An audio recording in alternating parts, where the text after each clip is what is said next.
আপনি শুনে অবাক হবেন। শায়েখ আহমদুল্লাহর মতো মানুষের একজন মেন্টর রয়েছেন, একজন গাইড রয়েছেন, একজন কাউন্সিলর রয়েছেন। এবং মজার বিষয় হচ্ছে ওনার একদম জুনিয়র, বয়সের তারতম্য অনেক, তার কাছে তিনি ওই কাউন্সিলিং করান। তো কেন করান? শায়েখ আহমদুল্লাহ বলতেছিলেন, এটা খুব ইন্টারেস্টিং একটা তথ্য।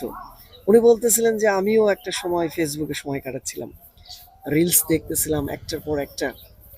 তখন আমি যেখানে 200 পৃষ্ঠা মনে রাখতে পারতাম সেখানে 2 পৃষ্ঠাও মনে রাখতে পারি না। তো ওটার রেজাল্ট কি দাঁড়াইলো? যে মানে ব্রেন এই সিগন্যাল দিচ্ছে যে আমাদেরকে মুখস্থ রাখতে হবে না, শুধু স্ক্রল করে গেলেই হবে, শুধু দেখলেই হবে।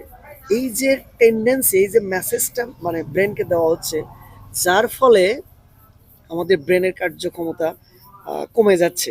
তো উনি ওই তার যিনি কাউন্সিলর, তার যিনি গাইড, উনি তার এই দিনের কার্যক্রমকে অবজার্ভ করলেন।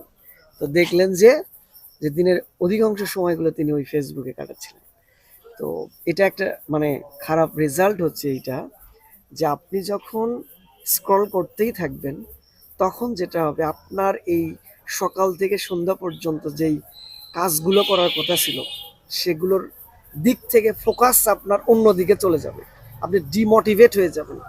আপনার যে কাজ করার কথা ছিল সেগুলো আপনি করতে পারবেন না। কারণটা হচ্ছে ওই যে অ্যাডিকশন।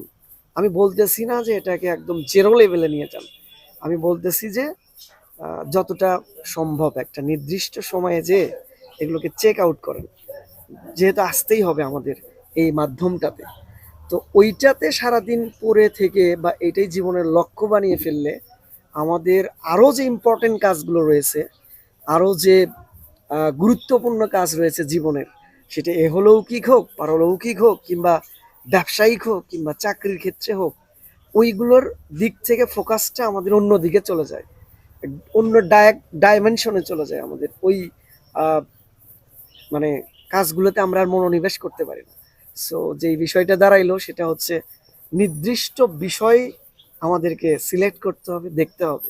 দেখা গেল যে আমি ঢুকলাম রিলসের ভিতর, খুঁজতেইছি আসলে এটা একটা নন স্টপ প্রসেস, এটা একটা নেভার এন্ডিং প্রসেস, এটা কখনো শেষ নেই। আপনি ওখানে কি খুঁজতেছেন, আমি কি খুঁজতেছি আসলে নিজেও জানি না।